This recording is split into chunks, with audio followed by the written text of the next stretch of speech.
Quick disclaimer before the video starts. Unfortunately, this is a heavily edited version of a video I released yesterday. It received an unfair copyright strike, resulting in the video being removed and my channel being put in jeopardy of deletion. Nice one, YouTube. When it comes to our Lord and Savior Nicolas Cage, no matter what movie he's involved with, no matter how goofy or strange it may be, time and time again, he's proven that he's willing to give his absolute 100%. That's led to a certainly interesting career, to say the least.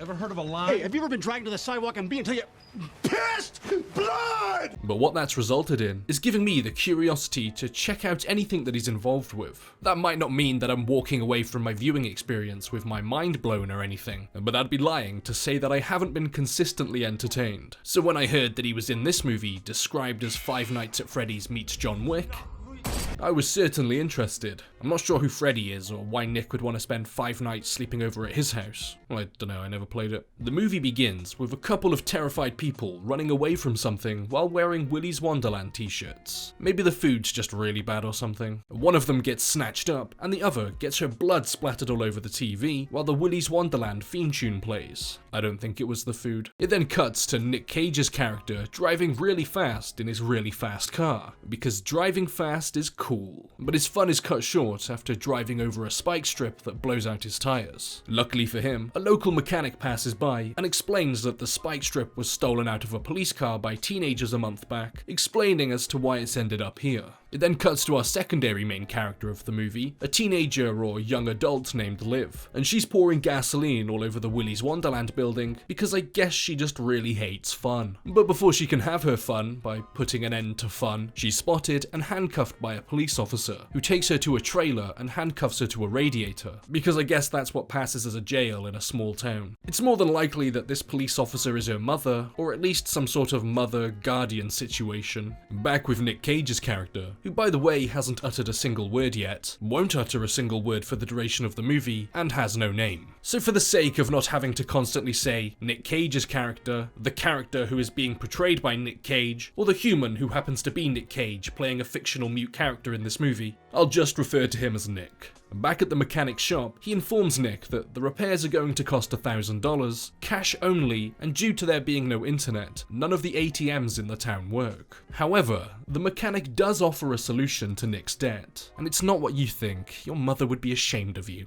He takes him to Willy's Wonderland to meet the owner of the place, Tex. He tells him that if he spends the night cleaning the place for a grand reopening, then he'll pay for all of the car repairs. To which Nick responds by staring intensely at the Willy's Wonderland sign, because he's a super cool dude who does super cool dude stuff. And then they shake on it. Tex takes him into the building and shows him a video introducing him to all of the animatronics: Willy the Weasel, Artie the Alligator, Siren Sara, Cammy the Chameleon, Gus Gorilla, Nighty Night, Ozzy the Ostrich, and Tito Turtle. Is this a horror movie or a Disney Channel show? They walk in and see the animatronic standing there in the main hall, dirty, dusty, and unused for what must be years. And as Nick turns his head away from Willy the Weasel, it slightly raises its head. There's no tension build up in this horror movie. It's not toying with you, making you think, wait, are these things alive? No, they're alive, and the movie is going to waste no time in getting absolutely insane. Tex shows Nick the supply closet with all of the cleaning products, as well as giving him a staff t-shirt, because I guess you've got to represent the restaurant to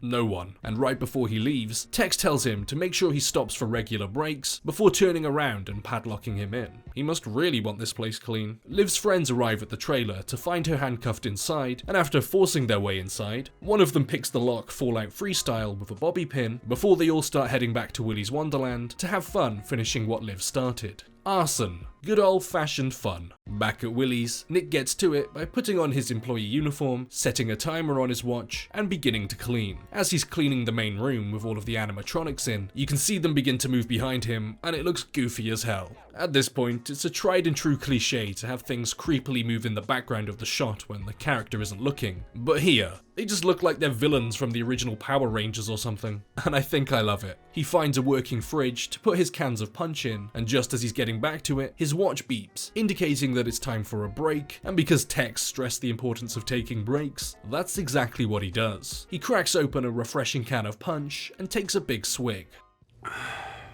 And is it weird that after he took a breath after swigging his drink, I thought, that sounds like a Nicolas Cage grunt. His grunts and noises are so recognizable that even though he hasn't uttered a single word in the movie, that brief noise he makes when he's done chugging distinctly sounds like Nick Cage. I wonder who else I can recognize by their grunts. It's like the world's worst superpower. After finding an old dirty pinball machine, he gets back to work while being watched by the animatronics, but this time he knows something's up. And in a situation that would simultaneously terrify and confuse any normal being, Ozzy the ostrich sneaks up behind him and stands still. But Nick is no normal being, and turns around and looks right at him without being the slightest bit concerned that this thought-to-be lifeless thing has just moved on its own.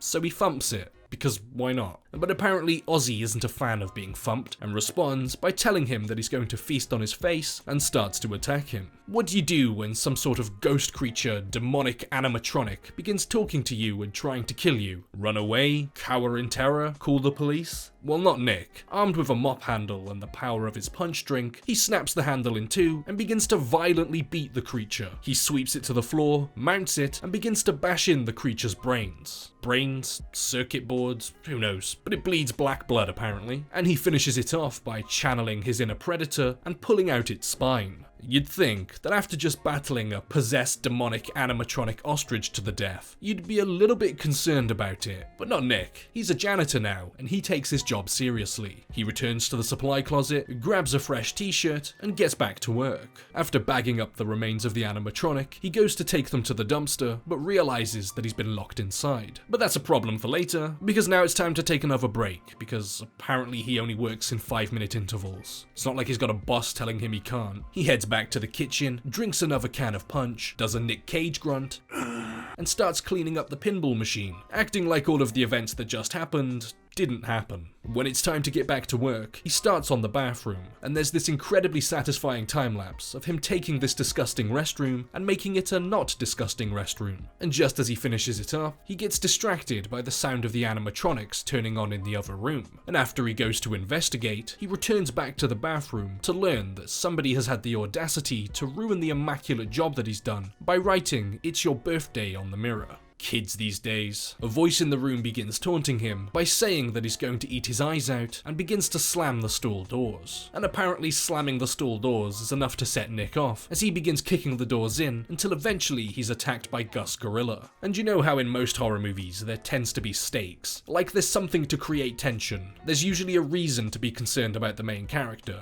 Well, not this one, because he just starts beating the gorilla and attacking it with a plunger, which of course is accompanied by cartoon sound effects because that's just the icing on the cake. After Looney Tuning with the gorilla, who apparently isn't nearly as strong as a normal gorilla, or Nick is just stronger than a gorilla, entirely plausible, he finishes it off by American History Xing it against the urinal. He grabs another t-shirt, because appearances matter, wraps his body in duct tape for some level 1 MMORPG armor, and carries the second corpse to the door before having a stare down with Willy. That's what I do in the shower. Oh my god.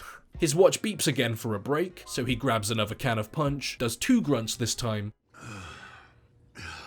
and then files his fingernails down with sandpaper before playing pinball, because nothing gets in the way of a good old game of pinball quite like fingernails. Liv and her friend show up with cans of gasoline and begin to pour them all over the outside of the building, but right before they can make an animatronic demon barbecue, they realize that they need to get Nick out of there, because burning somebody alive just isn't cool, I guess. Well, except this guy. He's surprisingly okay with burning a man to death. Liv knocks on the window to tell him that it's not safe and that he needs to leave the building. But the man's here to do a job, and by God the job will get done. Somehow the kids know that there's dangerous creatures in that building, because I guess it's just common knowledge that there's a bunch of demonic people-eating animatronics just chilling in a building and nobody does anything about it. That's a bit of a health and safety hazard. But regardless of the danger, Liv enters the building through an air vent and is almost immediately attacked by Artie the alligator in this conveniently large air vent big enough for this 6-foot-tall robot creature. Now, I'm no expert in the mechanics of moving air through a building. Surprising, I know. But something tells me that air wouldn't require such a large space to move on account of it being, well, air. Air vent size comment war aside, she then makes her way out just in time to avoid being eaten by these PlayStation 2 graphics and falls into this forest room where she's then attacked by Siren Sarah.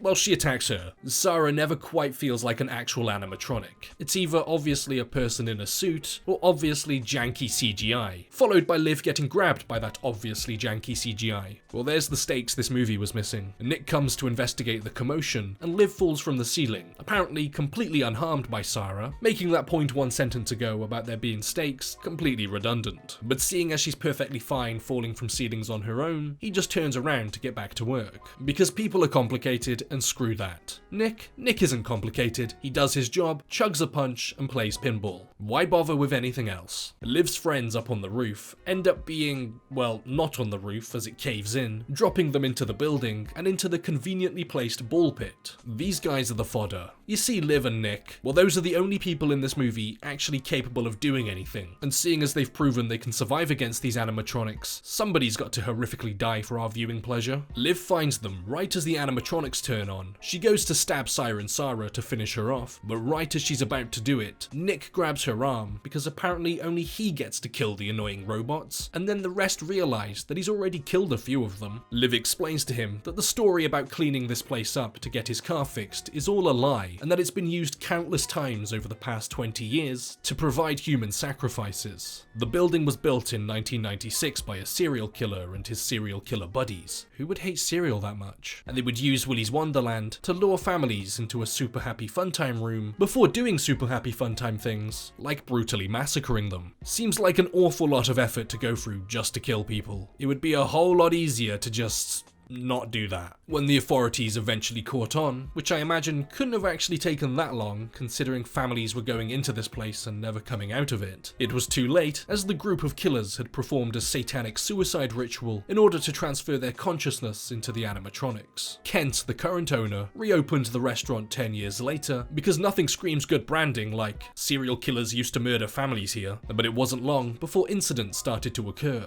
and by incidents, I mean dead kids. This entire thing is absolutely stupid and makes no sense whatsoever.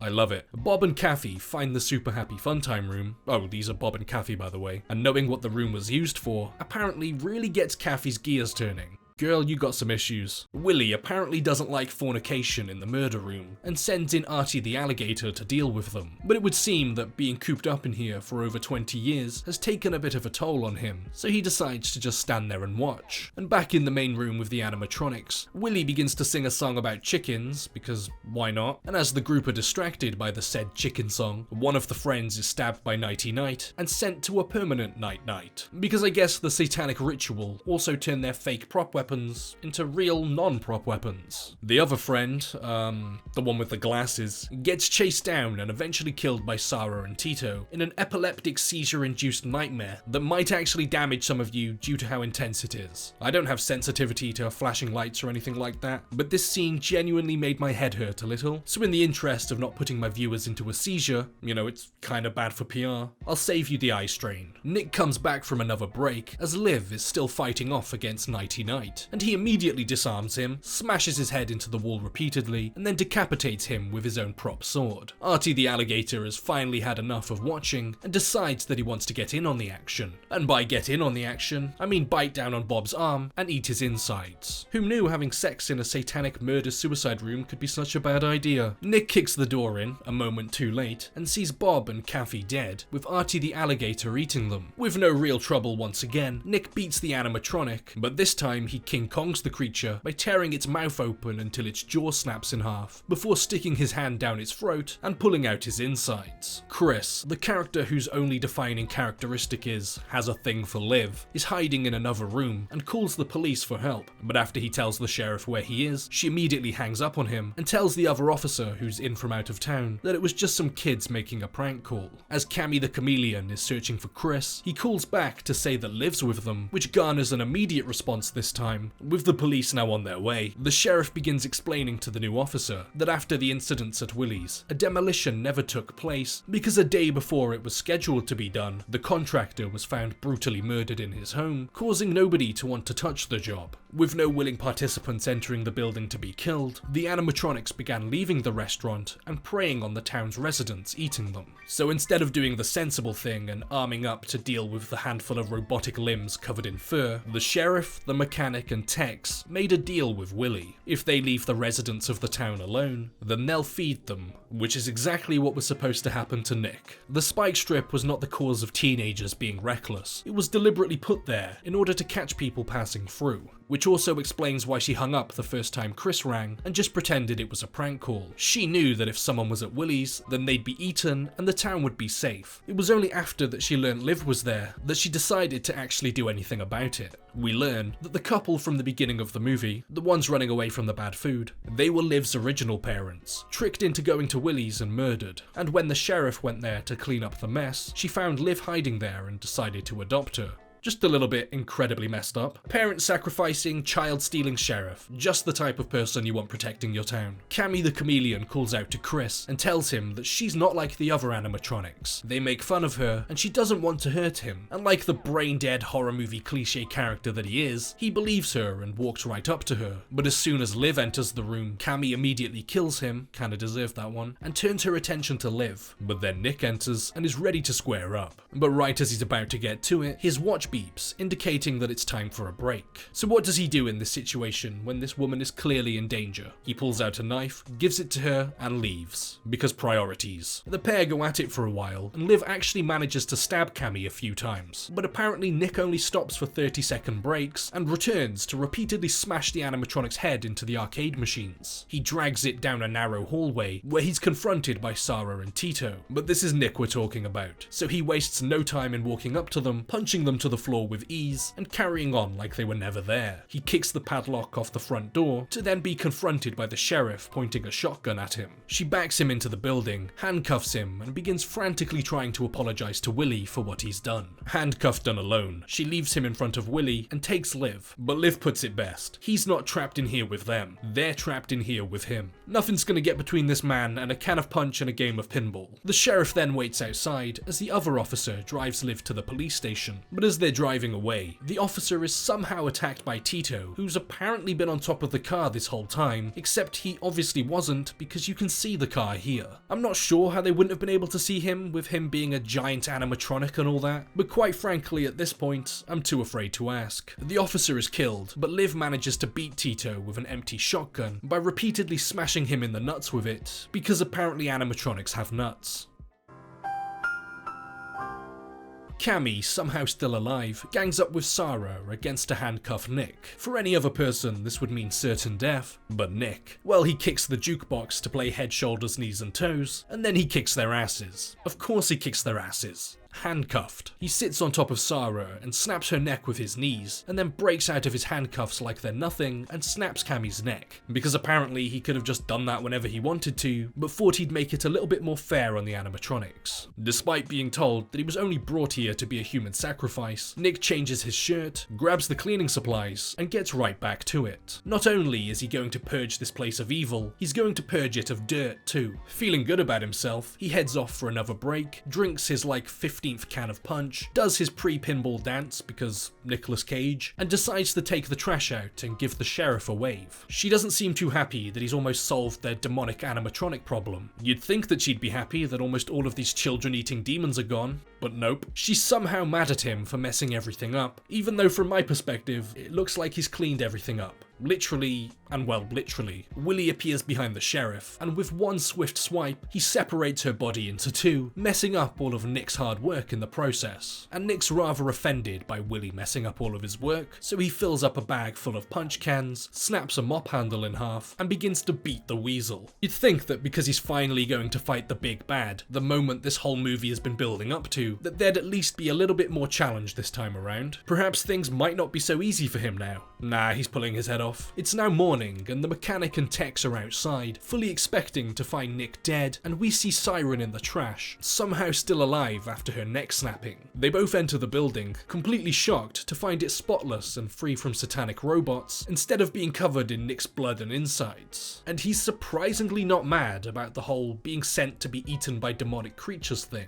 He leaves the building, sees Liv standing there, and the pair get in his car and go, completely bewildered by the fact that he actually killed them all. Tex and the mechanic begin laughing about it finally being over and decide that they're going to celebrate with a drink. But as they're about to leave, Sarah drops a lit lighter into the gas tank, blowing all three of them up, as we then see the explosion reflected in signature cool guy Nick Cage's glasses. He hands Liv a can of his treasured punch, they run into a sore testicle Tito, causing him to explode, and then the movie ends. Did I imagine that movie, or did all of that really just happen right now? I don't really know what the hell is going on here, to be entirely honest. However, I'm convinced that Nick Cage's character is some kind of mysterious angel sent to deal with these devils. That's the only logical conclusion I can come up with here. There's no real sense of danger throughout the movie, as both of the main characters, Nick and Liv, seem to actually be quite capable of defending themselves. But when it came to Liv's friends, I didn't really care either way if they died, because the movie gave me no real reason to like or care about them. Their defining characteristics are horny, wears glasses, and likes Liv. Yeah, kill him. I'm not really quite sure what I expected when going into this movie, but one thing that I did notice is that the animatronics never really had the chance to be all that creepy or threatening, because as soon as they appeared to try and cause damage, they were immediately crushed to death in horrifically brutal ways.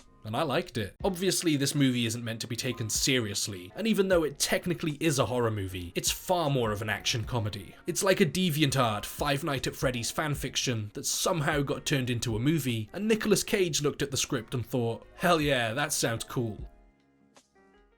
If you're interested in helping out the channel in any way, I do have a Patreon, so that's a good way to directly support the channel. And I'm going to have some very interesting things coming out in the future. Don't tell anybody, but it's planned to be a clothing line and maybe some merch soon. So make sure you stick around for that, because that's going to be really exciting. And if you'd like to become part of the community, the channel's got a Discord, which is a perfect place to leave recommendations for this series. So if you want to come together and talk about this thing or other crazy movies in general, that'd be the place to do it. A big thank you to Dom, Bort, Hunters263, Rebecca Pitts, Total Drama Rebooted, A Dandy in Space, Martin Brannan, Natasha Twyman, Rin and Whiskey, Jarrett C. Bees, Nicholas, Pascal Mathis, at X.Factors, Alex X. Jackson, Fighting the Pirates, Tajvia Sandhu, Victor Kartalov, Richard McGowan III, Kyle York, Eddie Shivink, Macy J, Reese Harford, Horatio, Toby, Jamie Thompson, Raby Patterson, Chris, and Michelle. Sorry I can't pronounce your last name. If you leave a comment telling me how to, I'll definitely do it next time. So thank you so much guys, and that's going to do it for this one, and I'll see you next time.